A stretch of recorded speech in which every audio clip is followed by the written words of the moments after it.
Today on the CTV News at 5, City Hall releases its final fiscal numbers for 2012. Plus, a preliminary hearing is underway in a Shaughnessy murder. And she was the Iron Lady. The ladies not for turning. Margaret Thatcher dies of a stroke.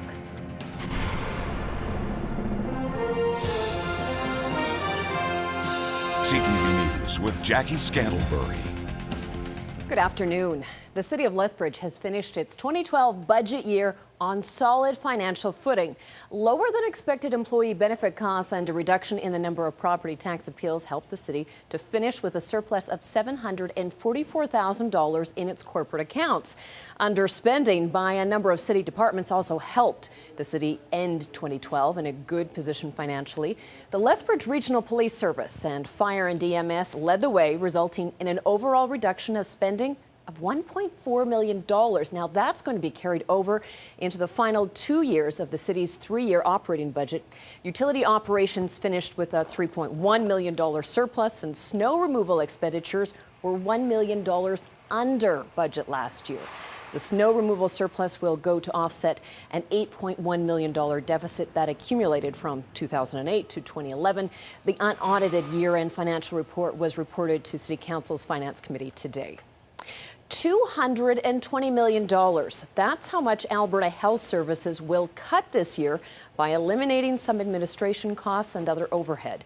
The board approved an operating and capital budget of more than $13 billion. AHS says it's looking to give Albertans better value for the money they spend. There will be new investments in continuing care and operating costs for the province's new facilities. Those are increasing. The details will come out after the provincial budget is approved, but one thing is for sure, AHS executives and non-union staff will be getting pay freezes, and bonuses are going to be eliminated. When you start to be criticized in the paper for receiving your bonus, that's a demotivator. And people are people. So I've concluded, and our board has concluded, the best way to motivate our team is to take that irritant away from them. Unionized employees have already settled contracts with a 3% wage increase, and AHS says those contracts are going to be honored. Well, we have some great news to share with you tonight. CTV Lethbridge has been honored with some of Canada's top journalism awards. The Prairie Regional Radio Television News Directors Association Awards, or RTNDA, were handed out over the weekend in Winnipeg. And CTV Lethbridge won the Bert Cannings Award for Best Small Market Newscast, and also received the Sports Award for Shooting for a Career, the Terrence Blake story by reporter Daryl Rummold. Former CTV Lethbridge reporter Alicia Fehlberg was on hand to accept the awards on our behalf. She's currently working in CTV Winnipeg. The RTNDA Canada Awards are given out each year to honor the best programs, stations, and news gathering organizations.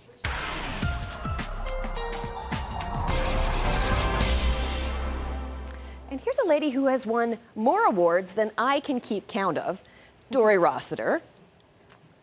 And we do have some forecast, hopefully looking up.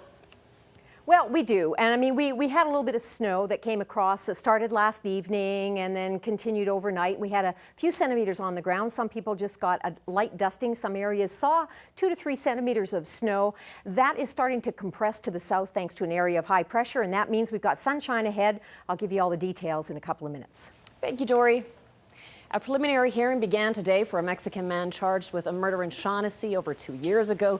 Luis Ochoa Gomez is charged with second-degree murder in the shooting death of 24-year-old Mario Hernandez Renteria back in October of 2010. Ochoa Gomez was arrested nearly a year later while trying to cross the U.S. border into Mexico. His preliminary hearing began this morning with investigators on the witness stand going over some of the details of the crime. The hearing will determine if there's enough evidence to go to trial. It runs until Friday. And a Claresholm man who's facing trial in the gruesome murder of a Vulcan senior is going to have to wait longer to find out his trial date. 36-year-old Timmy Engel is with first-degree murder and indignity to a human body, and the death of 77-year-old Otto Bunty Luce. Luce disappeared in January of last year, and after RCMP say someone tried to access his bank account. A few days later, his dismembered body was found near Claresholm. Engel appeared in court this morning, but his case has been set over until May the 13th. A Lethbridge man who police allege faked his own abduction earlier this year made his first court appearance today on public mischief charges. Matthew Aaron Robillard was reported missing after failing to show up for work in Picture Butte on January 31st. A police investigation revealed that Robillard had staged his own abduction in an attempt to cover up for a significant financial loss. Robillard did not appear in person today. His lawyer adjourned the case until April the 22nd. And we're going to have to wait at least another month to learn if a Cranbrook man will be labeled a dangerous offender. 47-year-old Randall Hopley was ordered to undergo an assessment to help the courts determine if he should be labeled a dangerous offender. That assessment, it is now complete. However, the dangerous offender hearing date is expected to be delayed another month. In 2011, Hopley took 3-year-old Keenan Hebert from his home in Sparwood, BC, and held him for 4 days before returning him unharmed. Hopley has pleaded guilty to the abduction. And 2 men are recovering in hospital after a single vehicle rollover this morning. It happened before the CP rail overpass on Highway 3 East. Police say the van lost control on the slippery surface and then rolled multiple times. Emergency crews were on the scene within minutes, and they remained there for a couple of hours. Traffic was slowed in both directions. Officers say speed could have played a factor in the crash. We had a vehicle traveling westbound on Highway 3 here, lost control on a bit of a icy surface on the overpass that goes over the rail lines, and as you can see behind me, hit the guardrail and appeared to roll a couple of times before coming to a stop where you see it right now. No word on the conditions of the driver or passenger at this time. The largest wind power project in Alberta has been sold. Greengate Power of Calgary plans to build the 300-megawatt wind farm near Vulcan. It has sold the project to Enbridge and EDF Canada. Greengate signed deals with a number of landowners in the Vulcan area to have wind turbines on their property. Greengate also developed and sold another wind power project in Alberta recently. The 2 developments will provide power to 200,000 homes in Alberta.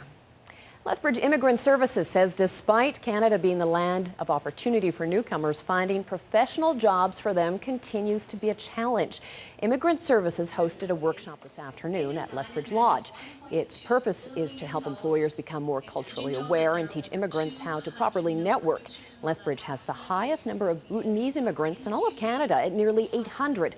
Organizers hope to help them adjust to Canada and successfully find work. Many immigrants do come to this country with high anticipation, and their expectations are dashed because their qualifications don't get assessed properly, and so they are looking or gaining survival jobs, and that can be extremely defeating. Lethbridge Immigrant Services helped over 1,000 newcomers last year.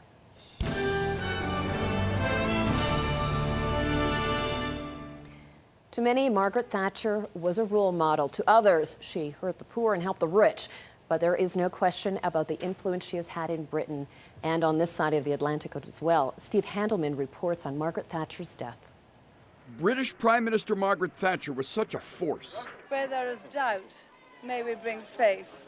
That she influenced American history as an inspiration to Ronald Reagan, then his partner against the Soviet Union. Mr. Gorbachev, tear down this wall. Ronnie and Margaret were political soulmates, said Nancy Reagan in a statement today, committed to freedom and resolved to end communism. Reviving capitalism and freedom was a Reagan-Thatcher mission. She battled British unions, whose strikes paralyzed the UK. What we've got is an attempt to substitute the rule of the mob for the rule of law. And it was not succeed. When Reagan came to power in 1981, he broke the U.S. Air Traffic Controllers Union when they struck. A Russian called Thatcher the Iron Lady, and the nickname stuck. And we always watched that handbrake literally on her arm, waiting to see if she was going to swing it at us. Liberal actress Meryl Streep played Thatcher in the 2011 movie The Iron Lady. Her hard-nosed fiscal measures took a toll on the poor, but to me, said Streep today, she was a figure of awe for her personal strength and grit. Michelle and I send our thoughts to the Thatcher family, said President Obama in a statement, as we carry on the work to which she dedicated her life, free peoples standing together. Margaret Thatcher had come to Washington in 2004 to mourn Ronald Reagan's passing. I'm Steve Handelsman, NBC News, Washington. And sad news from the entertainment world as well. Former Musketeer Annette Funicello, known for her beach movies with Frankie Avalon, has died at age 70. That's when she first made the comment to me that she was having trouble walking in the sand. Funicello, longtime Disney and beach party star, passed away peacefully from complications due to multiple sclerosis, a disease she has battled for over 25 years. She was reportedly taken off life support after being in a coma for years. Funicello was one of the most popular members of the original 1950s Mickey Mouse Club. In the 1960s, she starred with Frankie Avalon in several beach party-themed films, and in 1992, Funicello publicly announced her ongoing battle with multiple sclerosis. And master hypnotist and illusionist Ravine has also died. Originally from Australia, Ravine became well known in Canada, where he staged hundreds of shows. Ravine was 77 years old and died as a result of complications from diabetes and dementia. Well, Lethbridge's law enforcement officers traded in their cruisers for bicycles this weekend for a good cause.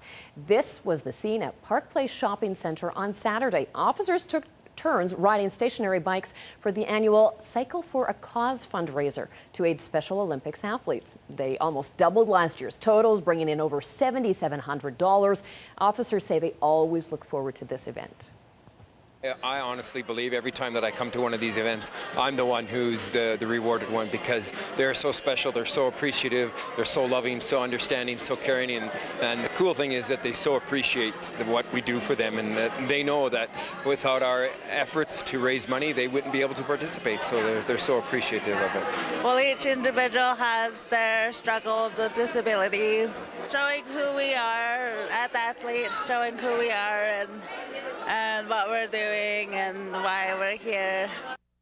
And on to some financial news. The Royal Bank of Canada is being accused of hiring foreign workers to replace Canadian staff. Canada's biggest bank denies the allegations, but confirms that an outside supplier is bringing in its own employees to help improve what it calls operational effectiveness. RBC says it's working to find suitable roles for 45 Toronto employees affected by the move. Human Resources Minister Diane Findlay says the government is investigating, adding that Canadians must always be the first in line for available jobs. Time now for a look at the markets.